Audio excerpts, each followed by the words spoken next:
Halo, kami dari kelompok 2 IPS akan membahas tentang benua Asia. Perkenalkan, nama saya Febrian Triputra. Perkenalkan, nama saya Chelsea Gloria Nasis. Perkenalkan, nama saya Moreno Leon. Perkenalkan, nama saya Nabila Kemal. Yang pertama, kondisi geografis dan astronomis. Kondisi astronomis benua Asia terletak di 26 derajat bujur timur sampai 170 derajat bujur timur dan 11 derajat lintang selatan sampai 80 derajat lintang selatan. Next, kondisi geografis benua Asia. Pembagian region di Asia ada 6, yaitu Asia Barat atau Timur Tengah, Asia Tengah, Asia Timur, Asia Selatan, Asia Tenggara, dan Rusia. Secara geografis, benua Asia berada di tengah-tengah 3 benua, yaitu benua Eropa, benua Australia, dan benua Amerika. Benua Asia juga dibatasi oleh 3 samudra, yaitu Samudra Hindia, Samudra Arktik, dan Samudra Pasifik. Next.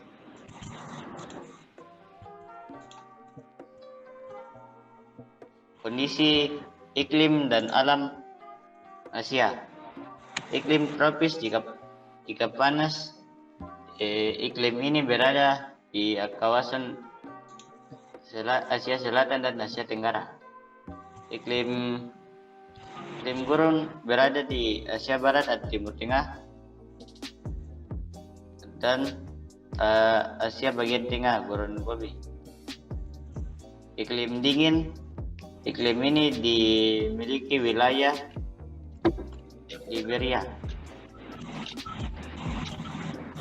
Siberia. Iklim subtropis. Iklim ini berada di mayoritas Asia Timur. Next. Kondisi alam benua Asia. Daratan tinggi plato di benua Asia yang cukup luas.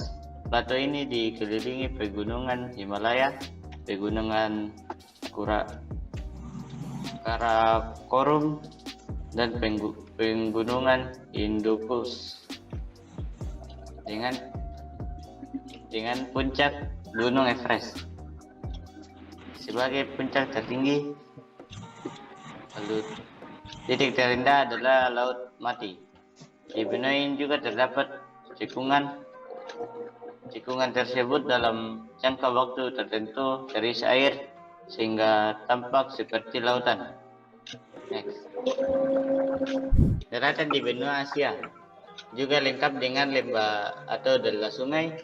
Contoh delta sungai ini adalah delta sungai Yangtze, sungai Ops, sungai Huang, sungai Yenesis, dan masih banyak lagi.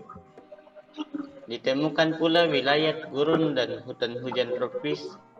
Gurun lebih banyak ditemui di India, Cina, dan Timur Tengah. Sementara itu, hutan hujan tropis yang luas ditemukan di Indonesia, Malaysia, dan Filipina. Benua Asia sangat diuntungkan dengan alamnya dan sumber daya alam yang banyak. Ini menguntungkan benua Asia untuk mengekspor ke benua lainnya. Next.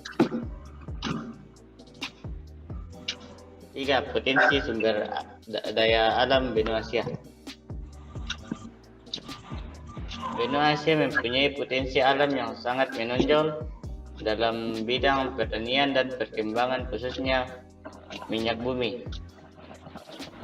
Potensi alam bidang pertambangan. Hasil pertambangan yang menonjol di benua Asia adalah minyak bumi. Sumber minyak bumi antara lain terdapat di Timur Tengah, Asia Tenggara, dan Asia Timur. Timah putih terdapat di negara Indonesia, Malaysia, dan Filipina. Nikel terdapat di negara Indonesia. Batu bara terdapat di Siberia, Jepang, dan Indonesia. Biji besi terdapat di China, Jepang, Korea, dan India. Selain itu, beberapa daerah penting seperti Semenanjung Korea mengandung mineral seperti minyak bumi, mangan, fosfat terdapat di Semenanjung Sinai. Biji besi, batu bara, mangan, titanium, dan bauksit terdapat di negara India. Batu bara, krom, biji besi, dan minyak bumi terdapat di negara Pakistan.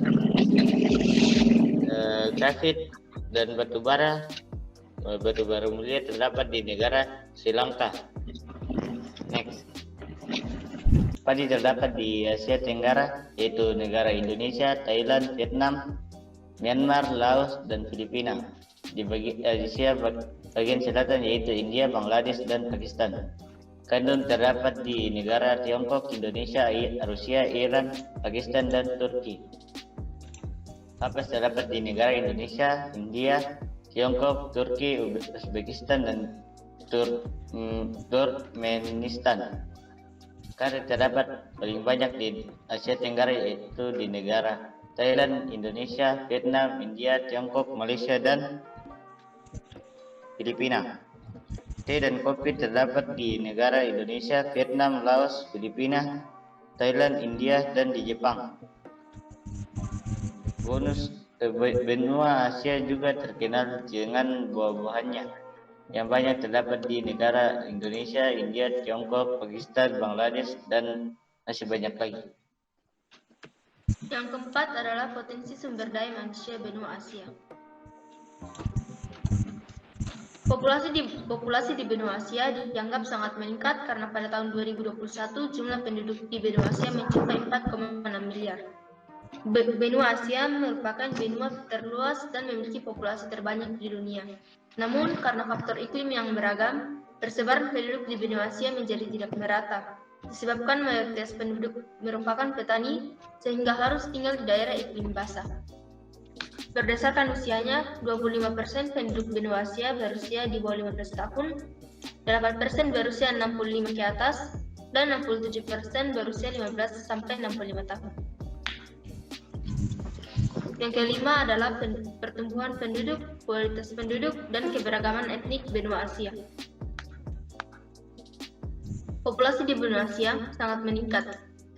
Terlihat dari jumlahnya yaitu 4.397 juta jiwa pada tahun 2015 dan meningkat sebesar 476 juta jiwa dalam kurun waktu 10 tahun. Kesehatan terbaru penduduk Asia menunjukkan kesehatan penduduk Asia merosot. Hal ini diketahui saat persentase kepuasan kesehatan penduduk Asia hanya 60%, padahal pada 2015 tingkat kepuasannya 65%. Keadaan pendidikan di negara-negara di benua Asia tergolong dalam peringkat tinggi, karena menempati peringkat tertinggi di bidang matematika, sains, dan membaca. Untuk keragaman etnik, benua Asia memiliki lebih dari 40 negara, serta terdapat banyak etnis dan ras penduduknya. Benua Asia memiliki penduduk dari berbagai macam ras, seperti ras Mongoloid, Melanesia, Kaukasia, dan Negro. Yang keenam adalah contoh interaksi antar ruang benua Asia dengan benua yang lainnya. Contohnya adalah pertukaran pelajar dari Indonesia dengan pelajar dari Amerika. Beberapa faktor pendorong terjadinya interaksi antar ruang. Yang pertama adalah faktor globalisasi.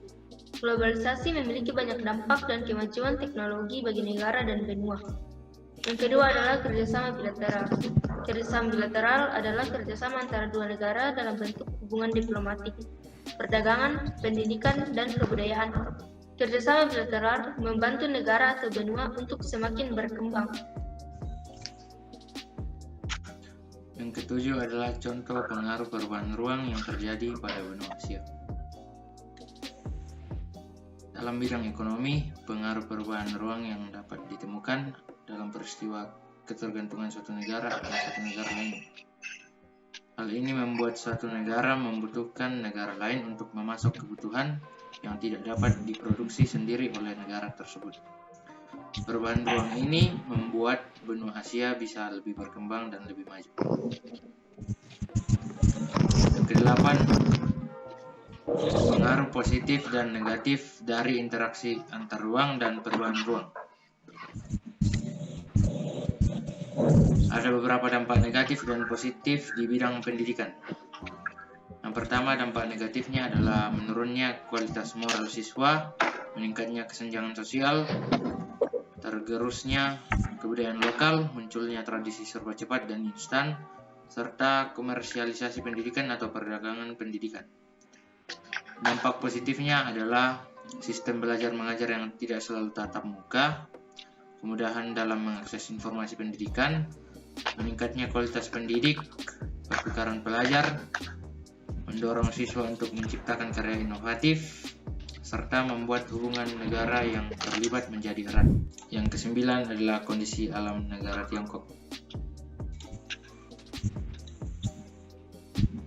Tiongkok terletak di antara 18 derajat lintang utara sampai 54 derajat lintang utara dan 73 derajat bujur timur sampai 135 derajat bujur timur. Letak geografis Tiongkok terletak di kawasan timur dan berhadapan dengan Samudra Pasifik. Tiongkok berbatasan langsung dengan 14 negara, yaitu India, Pakistan, Afghanistan, Tajikistan,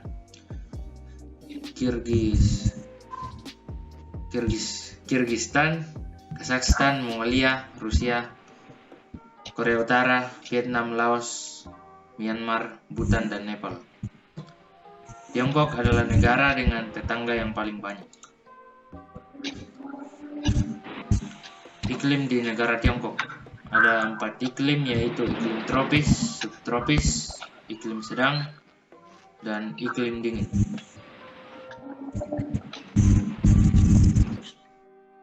Sebelum kita membahas tentang keadaan penduduk di negara Tiongkok, saya akan mengenalkan sedikit tentang Tiongkok. Tiongkok atau nama lengkapnya Republik Rakyat Tiongkok atau Republik Rakyat Cina adalah sebuah negara yang terletak di Asia Timur.